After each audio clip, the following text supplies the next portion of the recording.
శ్రీ గురుభ్యో నమ. శ్రీ మహాగణాధిపతే నమ. శ్రీ సరస్వత్యే నమ. భక్తులరా, వాల్మీకి మహర్షి రచించిన శ్రీమద్ రామాయణం యథాతథంగా చెప్పుకున్నాం. ప్రతి శ్లోకం దాని అర్థం. ఇందులో భాగంగా నిన్నటి వరకు మనం బాల, అయోధ్య, అరణ్య, కిష్కింద, సుందరకాండలు పూర్తి చేశాం. యుద్ధకాండలో కూడా మనం 53 సర్గలు పూర్తి చేశాం. ఈ రోజున 54వ సర్గను ప్రారంభం చేద్దాం. ప్రారంభించే ముందు వాల్మీకి మహర్షిని ప్రార్థన చేసుకుందాం.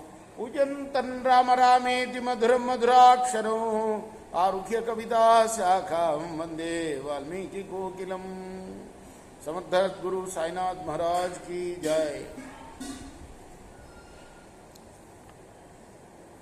స్వబలస్య చ ఘాతేన అంగదస్య బలేన చ రాక్షసః క్రోధమావిష్టో వజ్రదంష్ట్రో మహాబలః.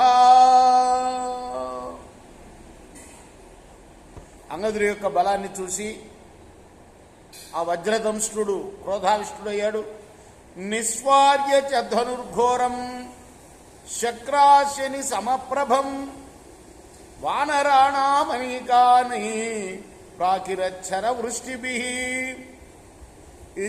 ఇంద్రుడి యొక్క వజ్రాయుధం లాంటి భయంకరమైన ధనస్సును ఎక్కుపెట్టి వానర సైన్యాలపై వాడు ఆ వజ్రదంశుడు అనే రాక్షసుడు బాణవర్షాలు కురిపించాడు.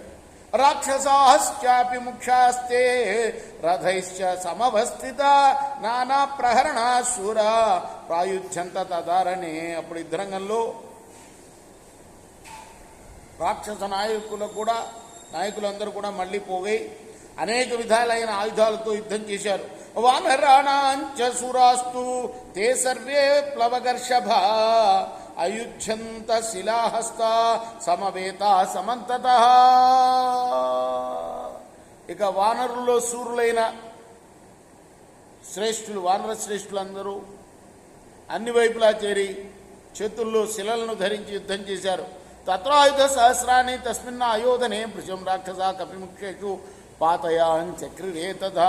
అప్పుడు ఆ యుద్ధంలో రాక్షసులు వేల కొలది ఆయుధాలని వానర నాయకుల మీద ప్రయోగించారు.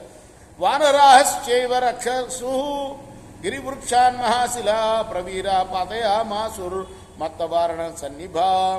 గొప్ప వీరులైన మదించిన ఏనుగులాగా ఉన్న వానరులు కూడా పర్వతాలని వృక్షాలని పెద్ద పెద్ద శిలను రాక్షసులపై పడవేశారు. శూరాణం ఇచ్చమానాం సమరేషు అనివర్తినాం తద్రాక్షసగణానాంచ సుయుద్ధం సమవర్తత.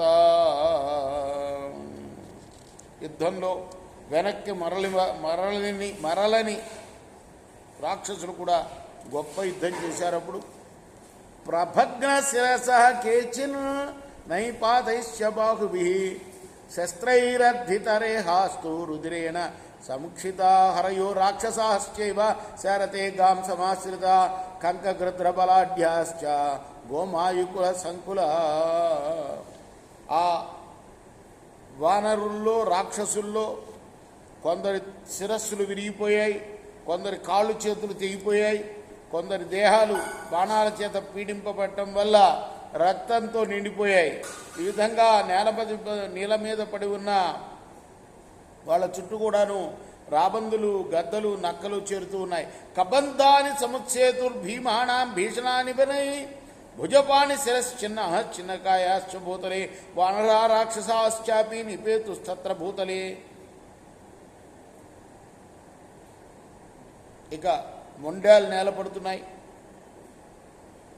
వానరులు, రాక్షసులు కూడా తెగ కొట్టబడిన భుజాలతో, హస్తాలతో, శరీరాలతో అక్కడ ఆ యుద్ధ భూమిలో నేల మీద పడి ఉన్నారు.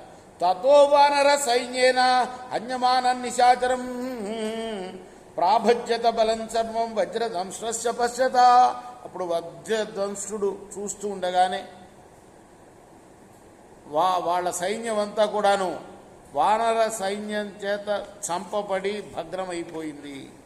రేపు మనం 12వ శ్లోకం నుండి కొనసాగిద్దాం. కృష్ణార్పణమస్తు. సాయి కృష్ణార్పణమస్తు.